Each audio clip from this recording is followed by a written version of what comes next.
Okay. Very good. Again, guys, the idea of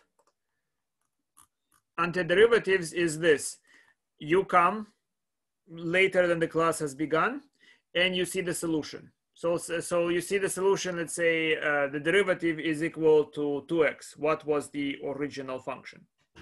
And you guess that it could have been x squared or x squared plus 5 or x squared minus 7, or in general x squared plus any constant. Yes, that's the idea. The idea is very simple. You have the solution. You now have to figure out what was the question. Yes. And so we figured out that if the derivative is equal to identically to 7, then the function could be 7x plus c. Must be aligned because the tiny line segments that form the curve are all together, all aligned. Whereas if the line segments were not aligned, you could not get the derivative everywhere for any x equal to the same number. Make sense? So that's one simple hack for derivatives, is to realize that they're just describing slow orientations of line segments. And for b, f prime of x equal to 3x squared, you just know how power rule works. So you see that it looks like somebody took the derivative of this function. Right? If you take the derivative of x cubed, the 3 will drop down. Understood? All you're doing is you're guessing. Make sense? You are just guessing, nothing more. Now, help me please with the next example. The next example is derivative happened to be x squared. What do I do if the derivative happened to be x squared? Not 3x squared, but x squared. C over 3 is the same as a constant. It doesn't matter over 3, right? So what is the derivative? That's right, Christian, right? So here is how you might try to do C. Okay. You would have liked there to be, you put a 1/3 over there. You see, what you know is that when I see x squared in the derivative, then you think if I had a 3 on the top of x, that would be an x squared. It will drop down, right? So then I need to cancel all the 3 that falls down, and I put a 1/3 in front of it, right? When I take the derivative, the 3 will multiply by 1/3 and cancel to 1. Yes, that's just a guess that I make. Make sense? So the answer is for C. It's 1/3 x cubed plus a constant. That can be any number. You can write it as c over 3, but you might as well write it as just c. Doesn't matter, just some number. Good? Make sense? You understand why I put a 1/3? If I just guess, I do it like this. I say this is my thought process. I begin with x cubed. I take the derivative, and I see 3x squared. Okay, there is a 3. So then I put in front, I will put 1/3. And I put a 1/3 because derivative goes without bothering the constant, right? So that would be working. You understand? I guess, and then I adjust. So I put a 1/3. The derivative is now what I want. Good. Now, please help me with D. Tell me what's the antiderivative of x to the power of 5. Very good, Kirill.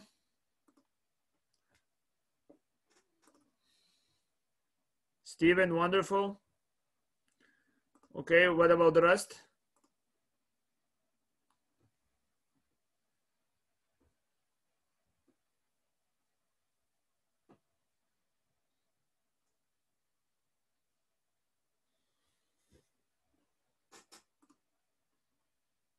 Okay, good, you see that. So for D, I see that all I have to do is multiply by 1/6. Because you see what I begin with x to the 6. Derivative of x to the 6 is 6x to the 5. So I need to get rid of the 6 in front of the x. I multiply by 1/6. What about if I want to find antiderivative of x to the power of n, where n is some integer, let's say, or yeah, what is that?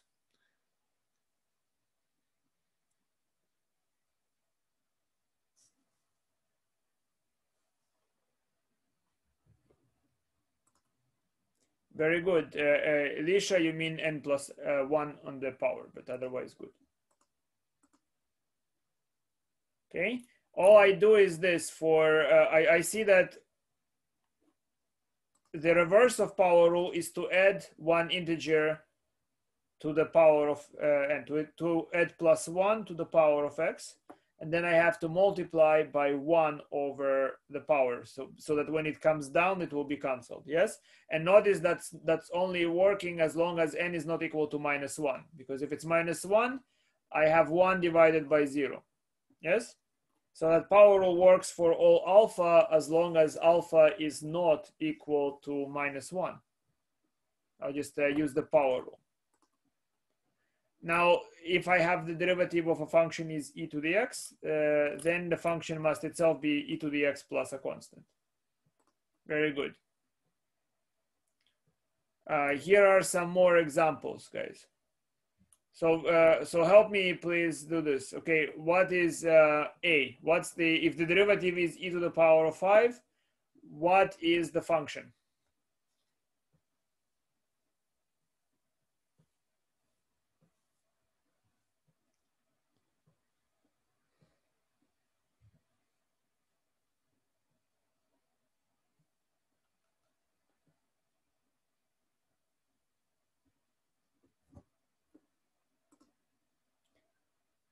Careful, Leiki. Yes, Mayamiko, e to the power of 5 is just a number. It means that slopes are all the same. It means that we're dealing with a line. Understand? It's geometrically obvious, because if the slope of the tiny line segments are the same, the full global curve must be a line. So this is e to the 5 times x plus a constant. Yeah. That's a, e to the 5x plus a constant. The constant could be, it means take this curve, shift it up or down, slopes are not changed. What about b? The derivative happens to be 1 over x. What is my function?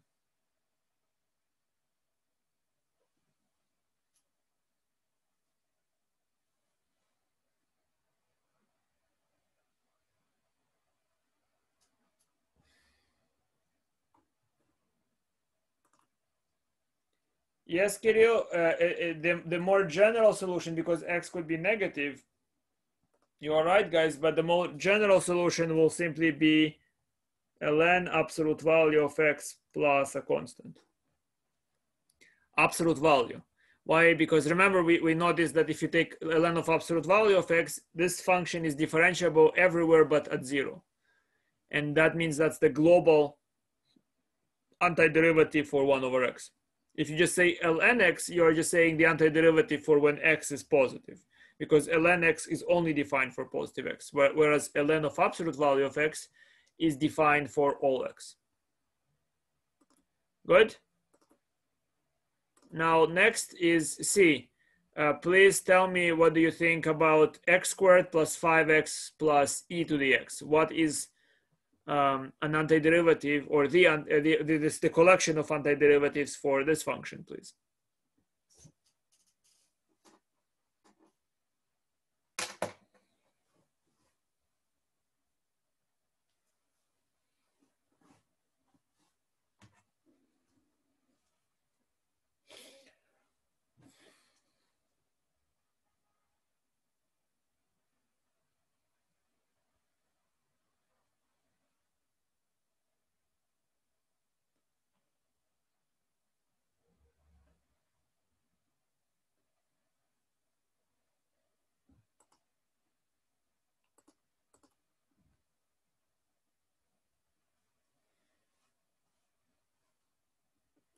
Do it fast.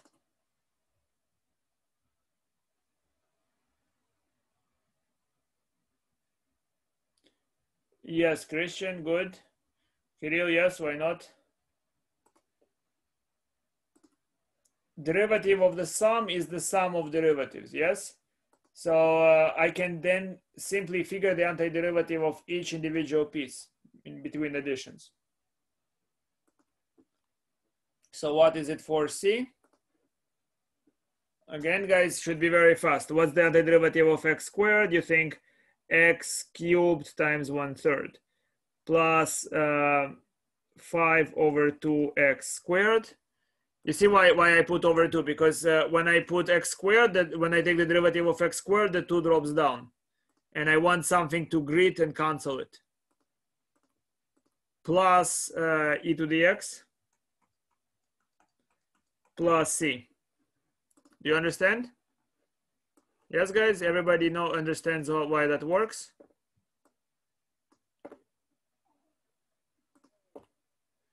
Now find the antiderivative of cosine. If I found that the derivative is cosine, what was the original function? You think in reverse. What function should be differentiated? Yes, David. Yes, Lisha. Yes, Steven, Irvin, Leiki. Good. Some people see that right away. Right?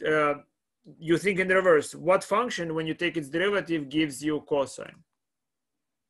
So that is sine x.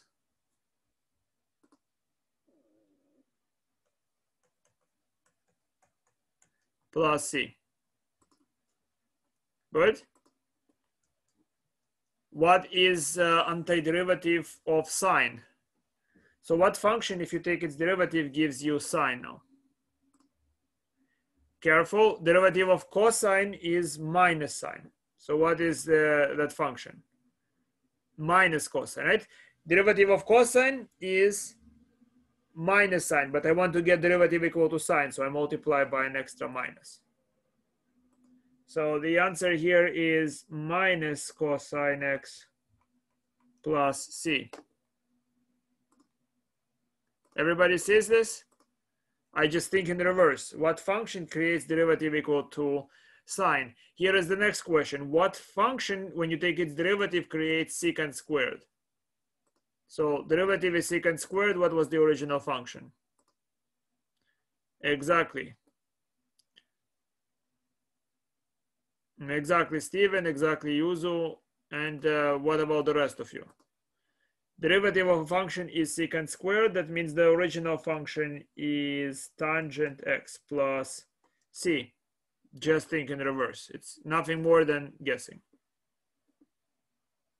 Yeah? Now, derivative happens to be secant tangent. What is the original function?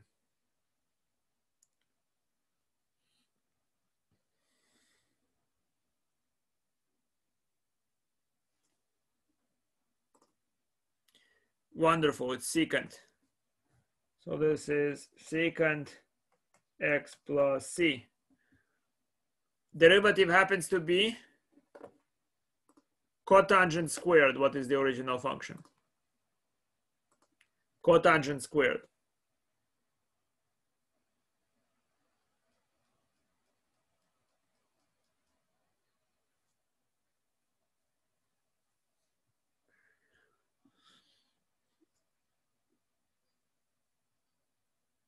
It's a bit harder, huh?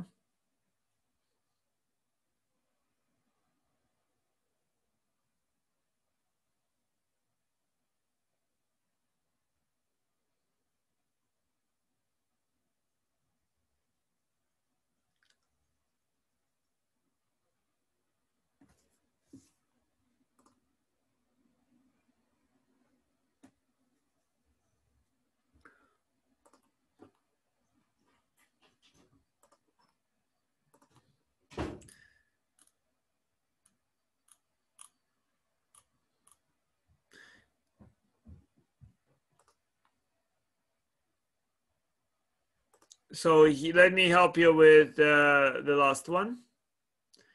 Derivative is cosine squared over sine squared. Well, that's one thing you can imagine, right? So cotangent squared is cosine squared over sine squared. And then you remember the identities that cosine squared plus sine squared equal to 1. That's just Pythagorean theorem written a different way.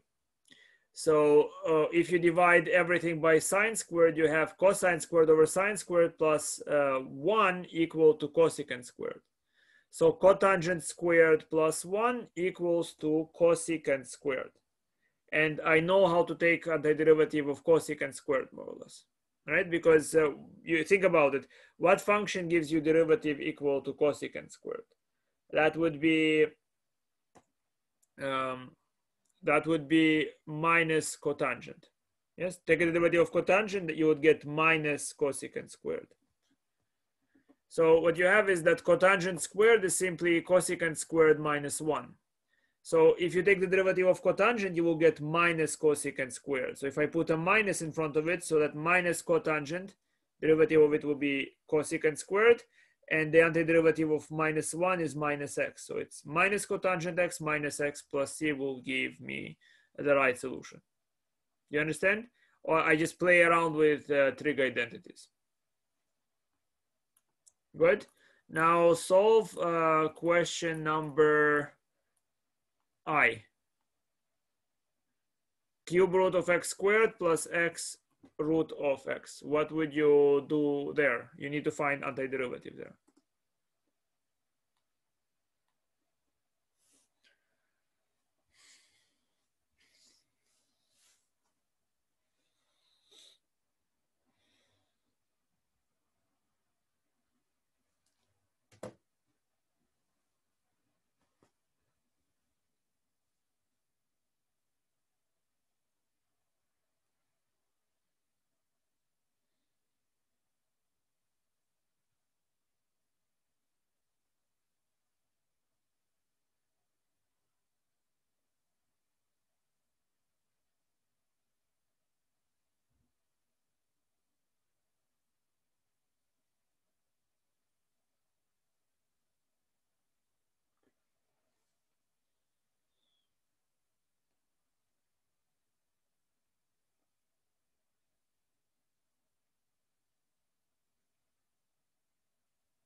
All right, so let's do I. So first I can simplify and write it as x to the power of 2/3 plus x to the 3/2. And so what I do here is I add to 2/3, I add 1. So it's 2/3 plus 1, and that becomes 5/3. And then if I were to take the derivative, the 5/3 will come in front. So I need to cancel it by writing 3/5. Understand where the 3/5 comes in? Yes, guys? And then for the other piece, I also add 1 and I get 5/2. And then to cancel it, I put 2/5 in front of the x. Because what I do is I guess that it's the power rule. But then if it's the power rule, when I take the derivative, the new power comes down and I want to cancel it. Is it clear? Confirm if you understood that reverse power rule property. Yes, thank you, Christian. And the rest of you?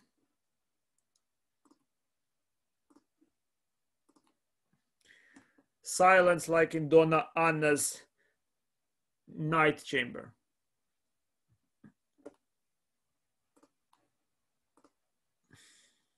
It's a poem about death.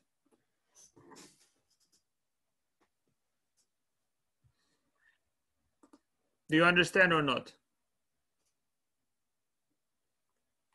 So you add the power plus 1, and then you just check. You see, here is how I work here. I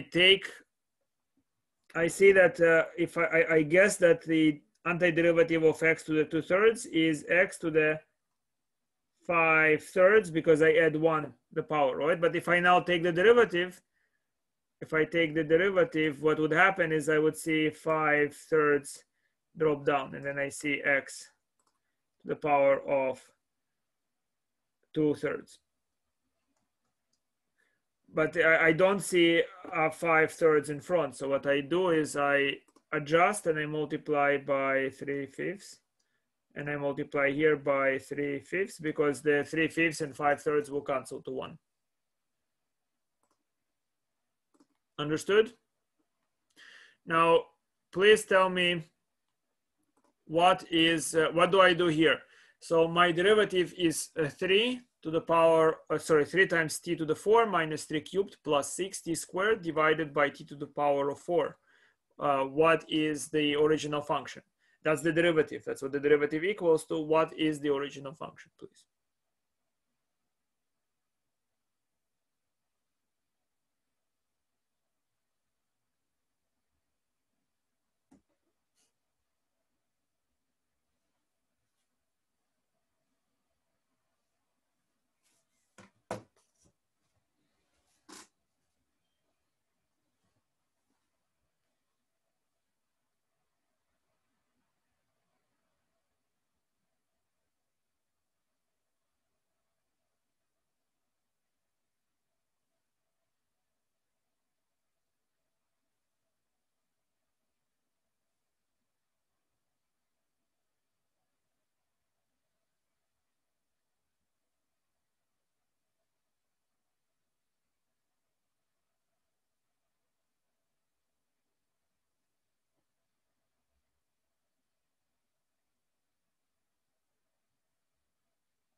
All right, so how do we do that? One simple idea should immediately come to you is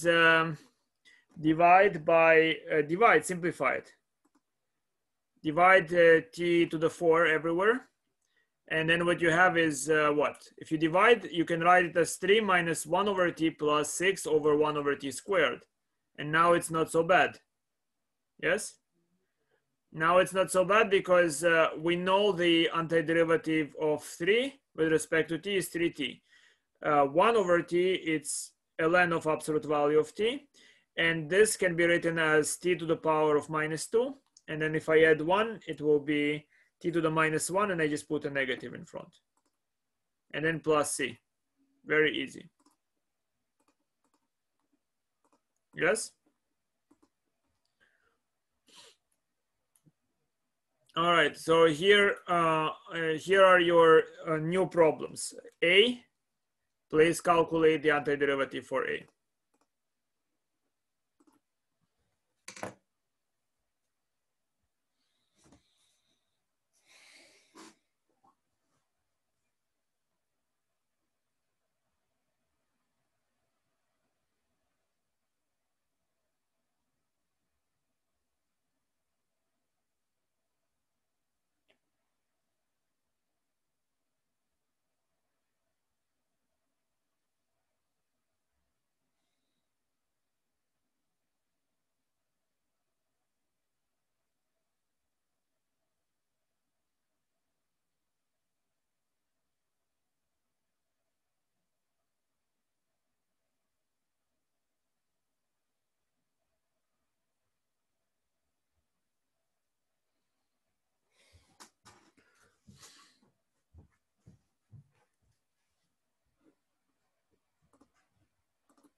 Okay.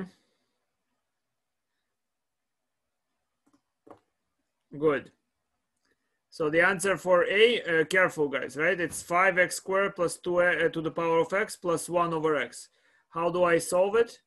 Well, very simply. I think antiderivative of 5x squared is 5 over 3 x cubed. Yes? I put 1 power up and I divide by same power, always the reciprocal. Plus, what's the antiderivative of 2 to the x? Remember that the derivative of 2 to the x is 2 to the x ln of 2. So the antiderivative must be 2 to the x and divided by ln 2. Because when I take the derivative, the ln 2 will drop down and cancel this ln 2, yes? Plus, antiderivative of 1 over x is ln absolute value of x. That to make sure that it also works for negative numbers, plus a constant. Clear?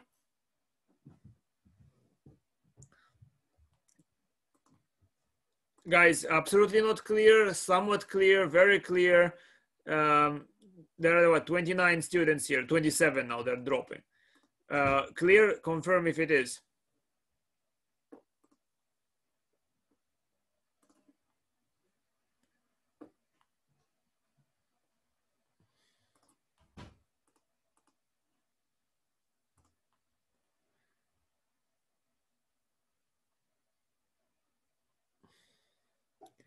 Good, should be very clear.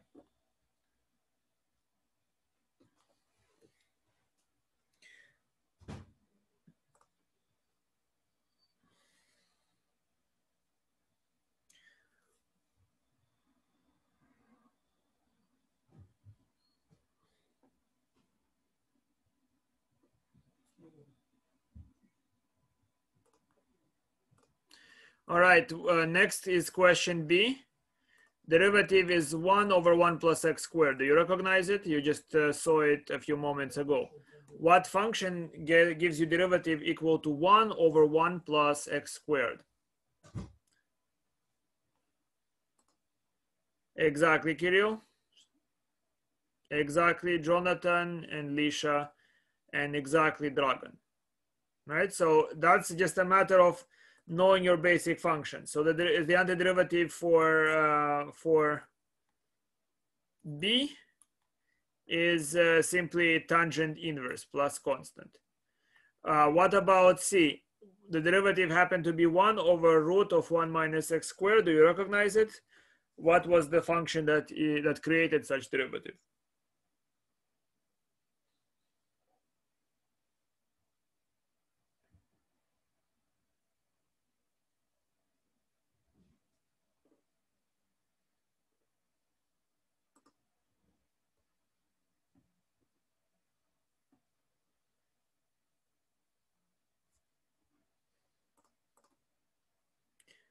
That's right, Kirill, arc sine.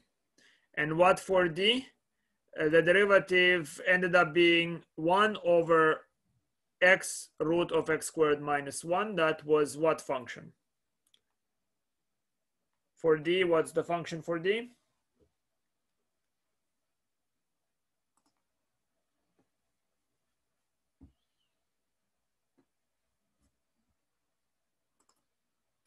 Secant inverse, precisely. It's just a matter of recognizing those functions. So that would be secant inverse. So you should, I will continue with the lecture next time. I just would like to show you, well, you are aware about the final. It is not my final. It is going to be brutal. It's going to be on December 15th. And I think you will have first, I think, 30 minutes after 3 p.m. I saw the message. I will tell you more about it, to submit the solutions to this exam, and more time to submit your answers. You understand? So 30 minutes to submit the main exam, and then another 2 hours to submit your work. Okay. For this exam, we need to practice quite a lot. You've seen the review sheet. I did it and I recorded it and I posted it on my channel. We are going to go systematically over those questions over the next couple of weekends. Okay, I'm presuming that we will do that this weekend as well, if you're interested. Okay, we can cover this material and be ready. I consider not giving you the second exam because we are very late with the material, so that I will not stress you, which means that you will get 100 points for the second exam and then have to survive the final. Do you like this idea, or do you really want to get the second exam?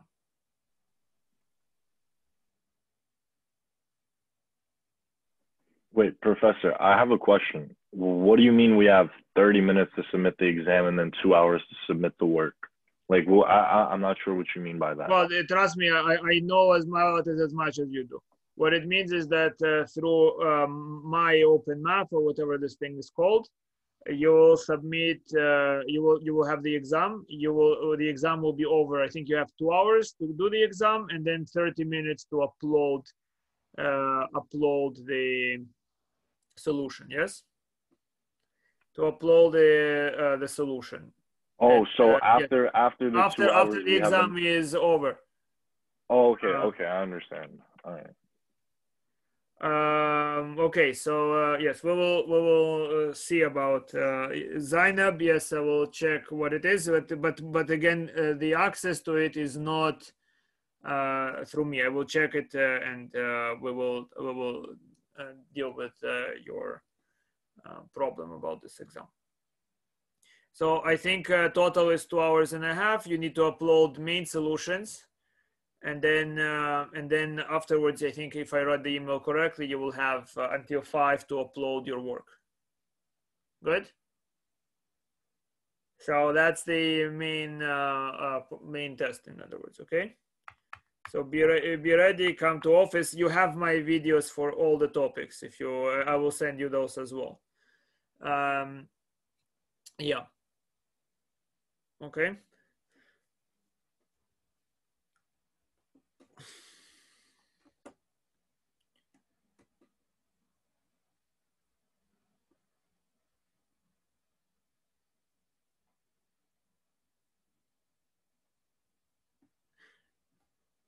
You take the final at a particular time, I think at 3 or something. All right, so I stopped the recording.